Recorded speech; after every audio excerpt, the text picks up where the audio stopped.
तुम सब यहीं रुको, मैं जंगल का निरीक्षण करके आता हूँ।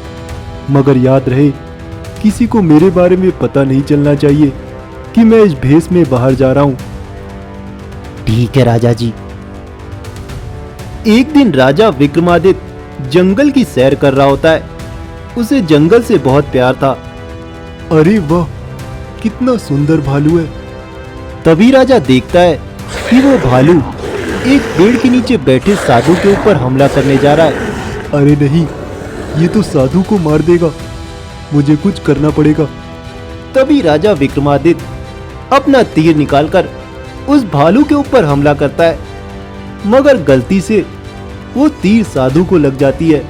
अरे ये क्या हो गया भगवान, मुझे माफ करना, मैंने साधु की तपस्या को भंग कर दिया। साधु क्रोध में आंख खोलते हैं। किसने मेरी तपस्या भंग की? कौन है वो दुष्ट? राजा डरते डरते साधु के पास जाते हैं। हे साधु बाबा, मुझे क्षमा करें, मैंने जानबूझकर ये नहीं किया। तुमने मेरी सालों की तपस्या भंग की है, तुम क्षमा के लायक नहीं हो, मैं तुम्हें श्राप देता हूँ। एक छोटे से गांव में बगीरा नाम का जंगली शिकारी रहा करता था। बगीरा को जंगल का कोना कोना पता था। बगीरा जंगल में जाकर जानवर और पक्षियों का शिकार किया करता था।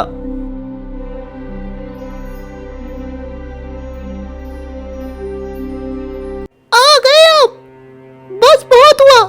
आप रोज जंगल जाते हो और उस जंगल से इन बेजुबान मासूमों का मांस लेकर आते हो, क्या यही काम है तुम्हारा?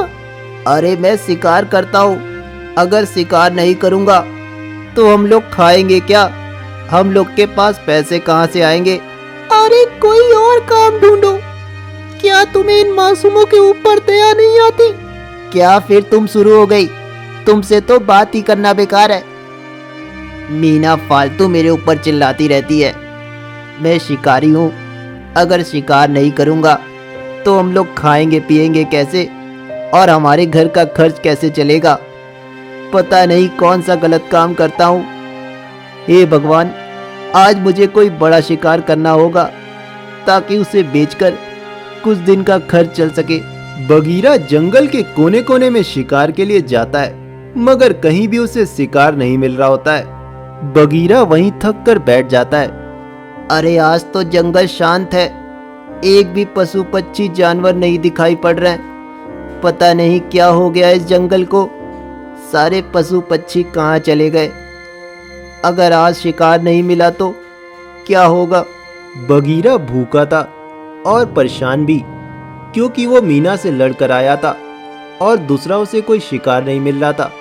तभी बगीरा को झाड़ियों के पीछे से एक बंदर आते हुए दिखता है। अरे वाह, ये बंदर कितना सुंदर है, अगर इसे पकड़ लूं तो बाजार में इसके अच्छे पैसे मिलेंगे। तभी बंदर बगीरा के जाल में फंस जाता है। अरे मुझे छोड़ो, छोड़ दो, मैंने क्या बिगाड़ा है तुम्हारा? मुझे यहाँ से आजाद करो, मुझे जानते नहीं हो तुम। अरे तू तो बोल सकता है, ये तो और अच्छा है, अब तो मुझे और भी अच्छे पैसे मिलेंगे। बगीरा उसे उठाकर अपने घर की तरफ ले जाता है। अरे नहीं, फिर से आज आप इस मासूम बंदर को ले आए, छोड़ दीजिए इसे।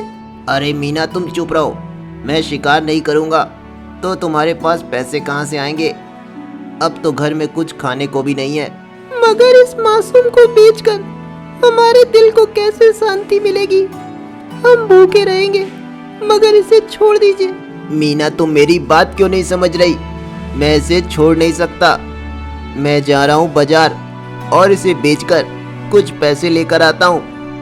बगीरा बंदर को लेकर बाजार में बेचने के लिए जाता है। अरे बंदर ले लो, बंदर, बोलने वाला बंदर, ऐसा बंदर आपने कहीं नहीं देखा होगा।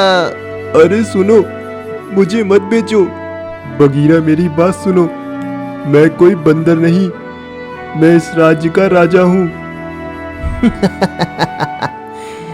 बंदर तू तो बातें बहुत अच्छी करता है, मगर मैं तेरे झांसे में नहीं आने वाला।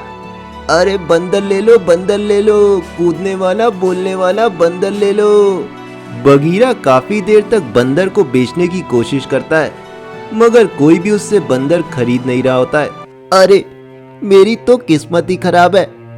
इतना सुंदर बंदर, बोलने वाला बंदर कोई भी खरीद नहीं रहा है। चलो आज घर चलता हूँ, कल फिर इसे लेकर आऊंगा। अब तो मान लो ये भगवान की इच्छा थी। इतना सुंदर बंदर, वो भी बोलने वाला, बाजार में किसी ने नहीं खरीदा। अब तो इन मासूमों को बेचना छोड़ दो। ऐसा धन हमारे क्या काम का। ठीक है मीना, तुम्हारी बात सही है। मैं इस बंदर को छोड़ देता हूँ। बगीरा बंदर को जाल से मुक्त कर देता है, मगर बंदर वहां से जाता नहीं है। बगीरा, मैं तुम्हारी कुछ मदद कर सकता हूँ।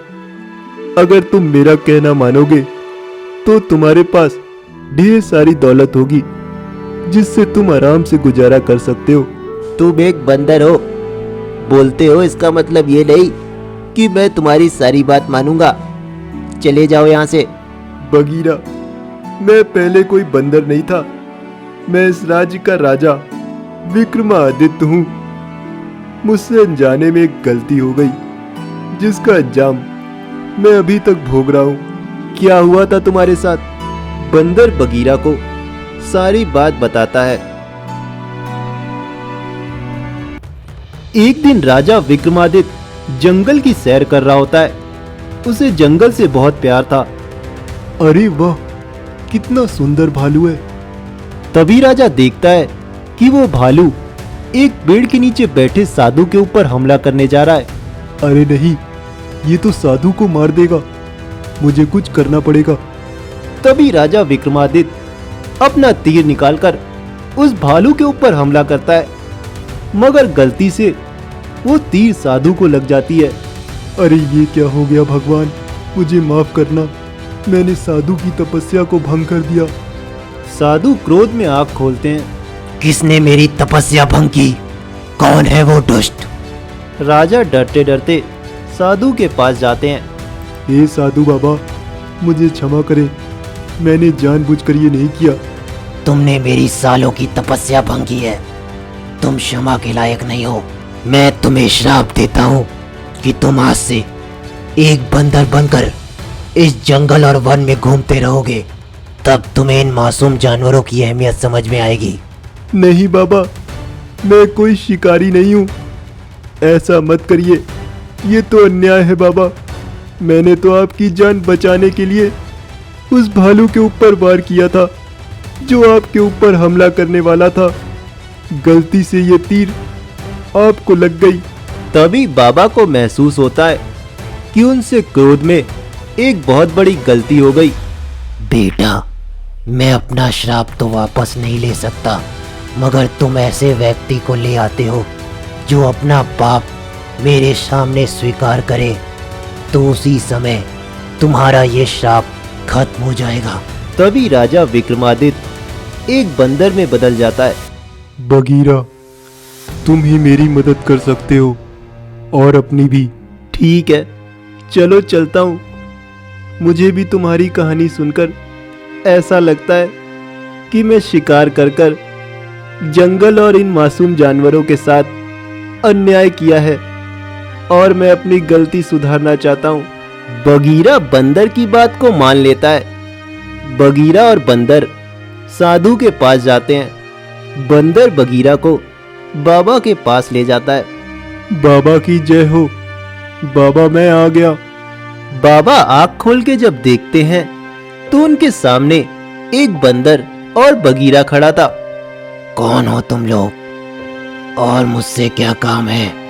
बाबा, मैं राजा विक्रमादित्य, जिसको आपने कुछ साल पहले एक श्राप में बांध दिया, जिसका कष्ट मैं आज तक भोग रहा हूं, और उसी श्राप को मुक्त कराने आपके पास आया हूं। बाबा, मैंने अपने जीवन में कई गलतियां की हैं। इस जंगल को बहुत कष्ट दिया है। इन पशु पक्षियों को और जानवरों को मैंने बहुत कष्ट दिया। मेरी पत्नी मीरा मुझे समझाती रही, मगर मैंने उसकी बात कभी नहीं मानी। आज मुझे अपनी गलतियों का पछतावा हो रहा है। मैं इस जंगल से और सभी जंगल के पशु पक्षी जानवरों से माफी मांगना चाहता हूँ। आज से ही मैं शिकारी का काम छोड़ता हूँ और इन पशु पक्षी जानवरों की सेवा में अपना जीवन निछावर करता हूँ। गलती तो सब करते हैं बेटा, मगर जो अपनी गलतियों का पछतावा करे वही सबसे बड़ा इंसान है। तभी बंदर राजा विक्रमादित्य में बदल जाता है। बगीरा ये देखकर बड़ा हैरान होता है और खुश भी। बगीरा, तुम्हें अपनी गलतियों का एहसास हुआ और तुम्हारे वजह से ही मैं अपने असली रूप में आ पाया। आज से तुम मेरे राजमहल के सेनापति रहोगे। दोस्तों, इस कहानी से आपको क्या सीख मिली मुझे कमेंट करके बताना।